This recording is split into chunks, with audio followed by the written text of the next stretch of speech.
Subscribe करें हमारे YouTube channel साधना gold को और पाएं वीडियोस सबसे पहले।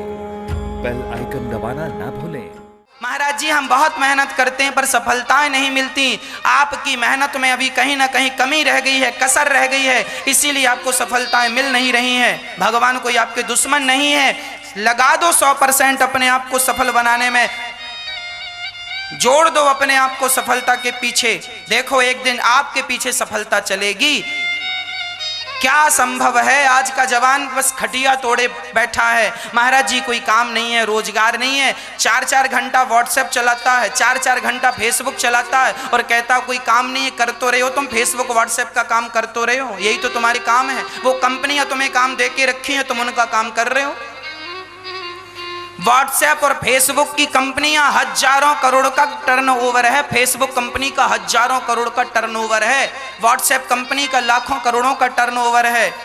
और तुम दिन भर खिसकाते रहते हो मोबाइल 4-4 घंटे। ये 4 घंटा मोबाइल चलाने से क्या होगा? अरे मेहनत करो। अपने आप को सफल बनाने के लिए ना मैदान में उतरना पड़ता है। व्हाट्सएप और फेसबुक से कामयाबियां नहीं मिलेंगी, धरा पर उतरना पड़ता है। एक आदमी पलंग में पड़ा पड़ा हाथ पांव चला रहा था। किसी ने कहा क्या कर रहा है? बोले मैं तैरना सीख रहा हूं।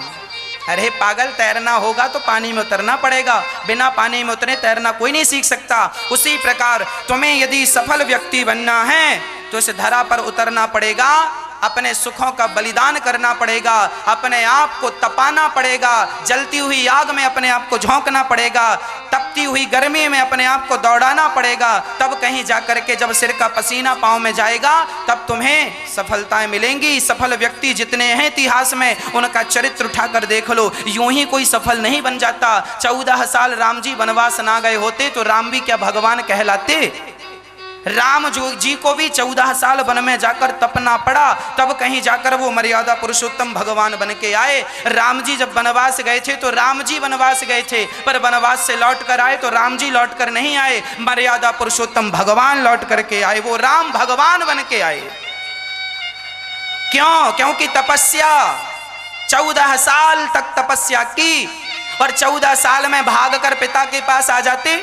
रावण ने सीता मां को चुराया, लक्ष्मण को शक्ति लग गई, दुश्मन की सेना बलवान थी, राम की सेना में बंदर भालू थे और रावण की सेना मायावी थी। राम जी चाहते तो भैया की मदद ले सकते थे, भैया भरत सेना भेजो, ससुर जी सेना भेजो, जनक जी। क्या सेना बुलवा नहीं सकते थे राम जी अयोध्या की? क्या राम जी की सेना कमजोर थी? क्या जनक जी की सेना कमजोर थी? जनक की सेना ऐसी थी कोई हरा नहीं सकता था, और दशरथ जी की सेना ऐसी थी कोई हरा नहीं सकता था। पर राम जी ने किसी को नहीं बुलाया। राम जी ने युद्ध लड़ा है अपने पिता के बल पर नहीं, अपनी भुजाओं के अपने दम के बल पर लड़ा है। अरे कामयाबी पाते हो ना तो अपने बल पर कामयाबी पाओ, पिता का भी बल नहीं लेना चाहिए। राम जी ने पिता का ससुर का कोई बल नहीं लिया है सो बताओ। अपने बल से राम जी ने रावण को मारा कि नहीं? ये संदेश है तुम युवाओं के लिए। तुम भी अपने बाप को, अपने पिता को खुश करो। अपने बल से सफलता पाओगे ना, पिता दिल से रोम रोम से आशीर्वाद देगा, वाह बेटा तुम कामयाब हो गए हो, आशीर्वाद है हमारा तुम पर। माँ बाप के रोम रोम से तब आशीर्वाद निकलता है जब बच्चे सफल हो जाते हैं। हाँ जी कि ना जी? हाँ जी, सफल हो जाइए, करिए मेहनत। कहाँ कमी रह गई सुधार करिए, कमियों को स्वीकार कीजिए और सुधार कीजिए और अपने गंतव्य की ओर, अपने लक्ष्य की ओर बढ़ जाइए। तब तक चलिए जब तक लक्ष्य प्राप्त ना हो जाए। स्वामी विवेकानंद जी ने कहा था कि उठो उत्तिष्ठा, उठो और तब तक चलो जब तक अपने लक्ष्य को प्राप्त ना कर लो। उठो और तब तक चलो जब तक अपने लक्ष्य को प्राप्त ना कर लो। ये दास अनिरुद्ध, आप देखते होंगे हम एक भी दिन का गैप नहीं लेते। बीच में राम भागवत कथा पूरी हुई तो राम कथा शुरू हो गई, बीच में एक भी दिन का गैप नहीं। बीच में जो गैप था उसमें भी हमने एक छोटा सा प्रश्नोत्तरी का कार्यक्रम रखा। क्यों? क्योंकि हमारा लक्ष्य है 1000 माताओं की सेवा करना। अभी हमारे पास केवल 160 माताओं के रहने की व्यवस्था है। गौरी गोपाल वृद्धाश्रम पैक हो गया है, एक दूसरा किराए से हमने आश्रम लिया है। जो माताएं आती हैं उन्हें हम निराश भेजना नहीं चाहते, उन माताओं को किराए की जगह पर माताओं को रखते हैं और सबकी बराबर सेवा करते हैं। 1000 माताओं को रहने के लिए हम व्यवस्था कर दें, उनके लिए छाया कर दें, तब कहीं जाकर विश्राम का सोचेंगे। तब अभी नहीं सोच रहे हैं विश्राम का। हमारा लक्ष्य है 1000 माताओं की सेवा का संकल्प है।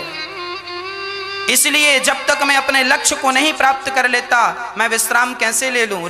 राम काज कीन्हे बिनु मोहि कहाँ विश्राम। हनुमान जी जब लंका गए तो माता सीता की खोज में गए तो रास्ते में मैनाक पर्वत खड़ा हो गया। हनुमान जी थक गए होंगे, जरा सा विश्राम कर लीजिए। हनुमान जी ने कहा ना, जब तक राम जी का काम पूरा नहीं कर लेता तब तक मैं विश्राम नहीं करूंगा। राम काज कीन्हे बिनु मोहि कहाँ। आज का जवान लड़का मोबाइल चलाता है, व्हाट्सएप चलाता है, फेसबुक चलाता है। अरे ये दास अनिरुद्ध तुम्हारा ही भाई है, मैं व्हाट्सएप नहीं चलाता, मैं फेसबुक नहीं चलाता। मुझे पता है कि जितना समय फेसबुक और व्हाट्सएप में बर्बाद करूंगा उसी समय में किसी माँ से जाकर के उसका हाल चाल पूछ लूंगा कि माँ कैसी हो, कोई तकलीफ तो नहीं है।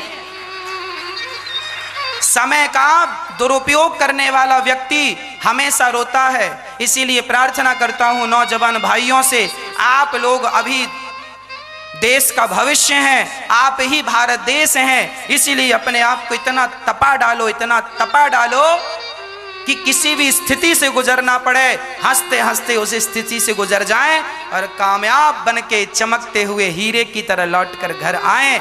कोहिनूर हीरा जब मिला था ना तो कोयले की खदान में मिला था। कोयले की खदानों में भी हीरा हुआ करते हैं। हाँ जी, हीरा क्या है? अरे पत्थर ही हीरा होता है। उच्च ताप उच्च दाब से वह पत्थर हीरा बन जाता है, ऐसा साइंस में हमें पढ़ाया गया है।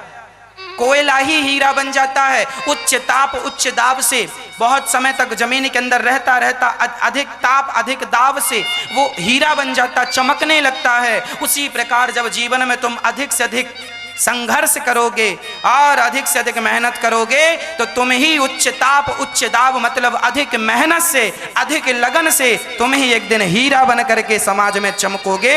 लोग तुम्हारी तरफ देखेंगे, वाह ये हीरा है। और भिखमंगाओं की लिस्ट में नाम शामिल कराना है तो दहेज लेने वालों की लाइन में खड़े हो जाना, फिर तो भिखमंगे हैं ही लोग। मांग लो फिर दहेज ससुर जी से।